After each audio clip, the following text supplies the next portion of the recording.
Chinese na pangalan at sinasabing boss ng mga pogo ang tumulong umano kay Alice Guo para makatakas sa Pilipinas. Ayon po yan sa ilang senador. At ang NBI naman, tukoy na raw ang ilang negosyante at local official na tumulong din daw sa dismissed mayor. Saksi, si Salima Refran. 10 dayuhan at 4 na Pilipinong staff ng Pogo ang humarap sa Department of Justice kanina. Testigo sila sa reklamong qualified human trafficking kaugnay sa niraid na Lucky South 99 Pogo sa Porac, Pampanga.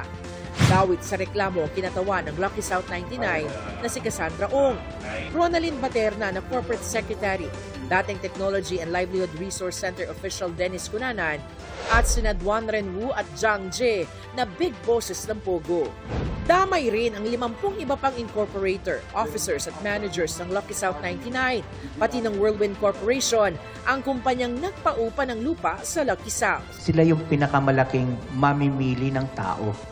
They buy people from yung mga nalululong sa mga casinos. Yung isa dong Chinese, pinautang ng 450,000 na natalo. Nung natalo, hindi na makabayad, diniretso na siya sa Lucky South. Itong union ng Lucky South 99 at ng Whirlwind Criminal Enterprise through and through. Yung ginawa na siya, illegal na ang plano niya. Ang Chinese na si Wu at ang Singaporean na si Zhang ang mga nakuha ng kasama ng mga Guo at ni Ong nang magpalipat-lipat sa Singapore at Indonesia.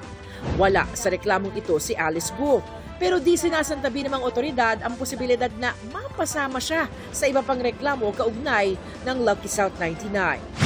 Dinala rin sa DOJ ang 32 kahon ng mga dokumento na dagdag sa ebidensya sa reklamong money laundering laban kay Guo. Bukod sa 87 counts sa money laundering, nahaharap rin si Guo sa mga reklamong qualified human trafficking at tax evasion dito sa Department of Justice. Iba pa yan sa mga kasong kinakaharap sa Tarlac RTC, Manila RTC at sa Comelec. Nasa PNP Custodial Center pa rin si Guo. Binisita siya ng kanyang abogado. Yung kay Alice Guo naman, kinumusta ko po siya kahapon. Personal ko din po siyang nakausap bago po siya tumulak po papuntang Senate.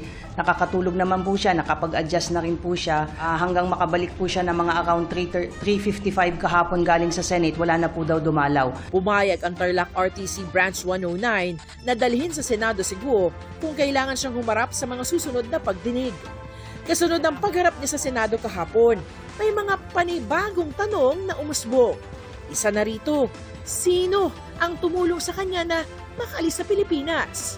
May isinulat si Guo na pangalan sa kapirasong papel sa pagdinig kahapon. Why did he or she felicitate your escape? Baka nagigilty na rin po siya. Sana nangyayari po ngayon sa akin. Ito bang pangalan na sinulat mo sa papel? Ito ba nagtangka sa buhay mo to? Ito ba yung nagtatangka sa buhay mo? Nung huli po, hindi po siya exactly, pero meron din po ako nabalitaan. Ano yung mga narinig mo? I refuse to answer po for my safety po. Hindi isinapubliko ang pangalan. Pero ayon kay Senadora Risa Ontiveros na chair ng komite, nabanggit na ang taong ito sa mga naunang pagdinig. Chinese name, hindi ako sure, baka magkamali ako. Pero ilang pangalan, sir, ang sinulat? Isa lang. He is a Chinese national and allegedly, based from the reports that I have received, he fled the country and he is now in Taiwan. I heard that he is the boss of all the bosses of Pogo. Tingin ng mga senador, may kasabwat na Pinoy si Guo sa pag-alis sa bansa. Tinanong ang PCG kanina sa budget hearing, bakit hindi na-intercept ang yating sinakyan ni Guo? In our existing memorandum circular on pre-departure inspection, vessels which are non-common carrier, we are now revising the circular, Your Honor, so the Coast Guard will have role in the enforcement in this kind of vessels, Your Honor.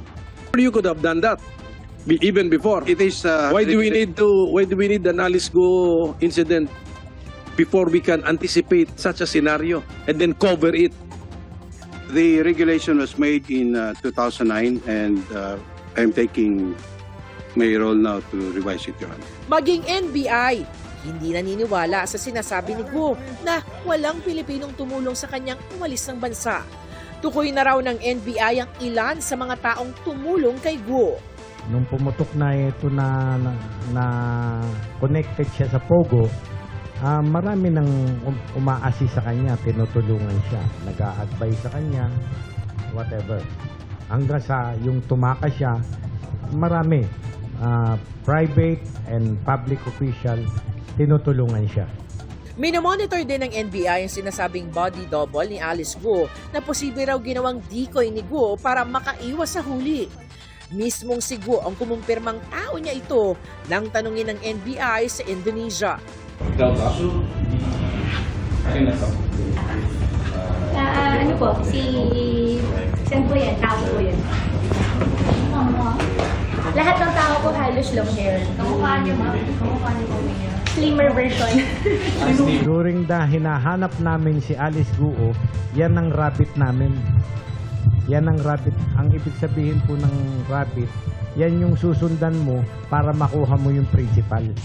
So, minomonitor namin yung babae na yan. Kaugnay naman sa kapatid ni Guo na si Wesley. May filler kaming natatanggap. Gusto na rin daw sumuko ni Wesley. Inaantay niya lang daw ang ate niya. Para sa GMA Integrated News, Salima Refra, ng inyong saksi. Mga kapuso, sama-sama tayong maging saksi. Mag-subscribe sa GMA Integrated News sa YouTube at para sa mga kapuso abroad, samahan niyo kami sa GMA Pinoy TV at sa www.gmanews.tv.